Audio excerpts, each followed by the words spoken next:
नाजरीन, UFOs, flying saucers, aliens और area 51 एक ही कहानी से जुड़े बहुत से हकाइक जिन्हें पूरी दुनिया की पहुंच से दूर रखा गया। कौन सा ऐसा सच है जिसे पूरी दुनिया से छुपाया जाता रहा और ऐसा कौन सा झूठ है जो पूरी दुनिया को बताया जाता रहा, ये सब जानेंगे हम आज की इस वीडियो में। नाजरीन, इस कहानी की शुरुआत 24 जून 1947 को हुई, जब एक प्राइवेट जहाज के पायलट केनेथ आर्नल्ड ने पब्लिकली क्लेम किया कि जब वो सीटल शहर के ऊपर से गुजर रहे थे तो उन्होंने शहर के ऊपर 9 चमकदार यूएफओस को उड़ते देखा है, जो तकरीबन 2000 किलोमीटर पर आवर की स्पीड से जा रहे थे। इसके चंद दिनों बाद ही अमेरिका से यूएफओस को लेकर सनसनीखेज खबरें सुनने को मिली। बहुत से लोगों ने क्लेम किया कि उन्होंने आसमान में यूएफओस को उड़ते हुए खुद देखा है। उन्हीं दिनों ये मीडिया पर एक hot and top trending topic भी रहा। मैप्स में यूएफओस की साइटिंग्स को भी आइडेंटिफाई किया गया था। चूंकि इनकी साइटिंग्स ज्यादातर उन इलाकों में देखने को मिली जहां अमेरिका की न्यूक्लियर टेस्टिंग चल रही थी, इसीलिए मीडिया ने इसे एटॉमिक साइट्स के साथ लिंक करना शुरू कर दिया। न्यू मैक्सिको से एक मैक ब्रेजल नामी शख्स को अपने घर से कुछ फासले पर एक वुडन बीम, रबर और टिन फॉइल जैसी अजीबोगरीब चीजें मिली। 7 जुलाई को वो ये चीजें लेकर रोजवेल्स शेरिफ के पास चला गया। एक US army officer colonel William Blanchard, जो कि रोजवेल आर्मी एयरफील्ड के कमांडिंग ऑफिसर भी थे, उन्हें इन मिलने वाली अजीबोगरीब चीजों के बारे में खबर मिली। रोजवेल आर्मी एयरफील्ड की तरफ से एक स्टेटमेंट जारी की गई और कहा गया कि फ्लाइंग सॉसर्स और फ्लाइंग डिस्क को लेकर अभी जो भी अफवाहें फैल रही थीं वो बिल्कुल सच हैं। यूएस आर्मी ने क्लेम किया कि उन्हें यूएफओस का सबूत मिल गया है, लेकिन अगले ही दिन यूएस आर्मी ऑफिशियल्स ने एक और स्टेटमेंट जारी कर दी और ये कहा कि ये यूएफओस नहीं बल्कि ये एक वेदर बैलून का मलबा है। मेजर मार्शल की इस मलबे के साथ पिक्चर्स को भी रिलीज किया गया। थोड़े ही दिनों में यूएफओस के बारे में फैलने वाली अफवाहें भी खत्म हो गईं और ये हॉट टॉपिक भी क्लोज हो गया। नाजरीन, 1970 के आखिर में यूएफओस को लेकर फिर से एक बार अफवाहें फैलने लगी। बहुत से लोगों ने क्लेम किया कि उन्होंने न्यू मैक्सिको के सहराओं में यूएफओस को और एलियन क्राफ्ट्स को उड़ते हुए देखा है। लोगों की क्लेम के मुताबिक एक एलियन क्राफ्ट क्रैश कर गया था और उसमें मौजूद एलियंस भी मारे गए थे। 1980 में मेजर मार्शल ने दी रोजवेल इंसिडेंट के नाम से एक बुक पब्लिश की। इस बुक में उसने लिखा कि जो मलबा उस रात मिला था वो जमीन पर बना हुआ नहीं था। इसके बाद रोजवेल इंसिडेंट की इम्पोर्टेंस और भी बढ़ गई। इस इंसिडेंट के बाद बहुत सी थ्योरीज भी सामने आई।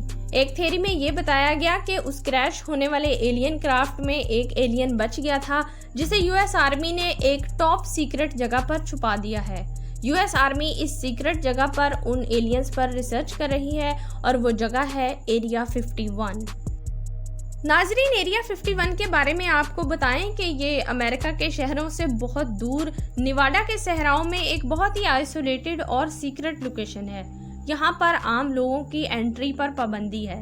इस एरिया के बाहर बहुत से साइन बोर्ड नजर आएंगे जिन पर जगह जगह वार्निंग्स और प्रोहिबिटेड एरिया लिखा हुआ है। इस एरियाज की फोटोज और वीडियोस बनाने पर मुकम्मल पाबंदी है और किसी भी सस्पिशियस एक्टिविटी की सूरत में शूट ऑन साइट्स के ऑर्डर्स भी होते हैं। नाजरीन, बॉब लजार ने अपने एक पॉडकास्ट में बताया कि वो एरिया 51 में एज अ रिसर्चर काम करते रहे हैं और उन्होंने यूएफओस और एलियन क्राफ्ट्स को बहुत डीपली स्टडी किया है। उनके मुताबिक एरिया 51 में वो एलियन टेक्नोलॉजी को रिवर्स इंजीनियर करने का काम करते थे। इस पॉडकास्ट के बाद एरिया 51 को लेकर क्यूरियोसिटी और फैसिनेशन और भी बढ़ गई कि एरिया 51 में ऐसा क्या है जो दुनिया से छुपाया जा रहा है और लोगों का वहां पर जाना बिल्कुल मना है। मैटी रॉबर्ट्स नामी स्टूडेंट ने एक फेसबुक इवेंट बनाया जिसका नाम था storm area 51 they can't stop all of us. उसने कहा कि यूएस गवर्नमेंट उनसे क्या छुपा रही है। इस एरिया में अकेले जाना तो मुमकिन नहीं, लेकिन अगर हम सब इकट्ठे होकर इस एरिया में दाखिल हो जाएंगे तो गवर्नमेंट हमें रोक नहीं पाएगी। और इस इवेंट में 20 सितंबर 2019 6 AM का टाइम लिख दिया। एक्चुअली में ये फेसबुक इवेंट एक मजाक में बनाया गया इवेंट था, लेकिन लोगों ने इसको सीरियस ले लिया और अगस्त के आखिर तक 20 लाख से ज़्यादा लोगों ने अपनी अटेंडेंस को कंफर्म कर दिया।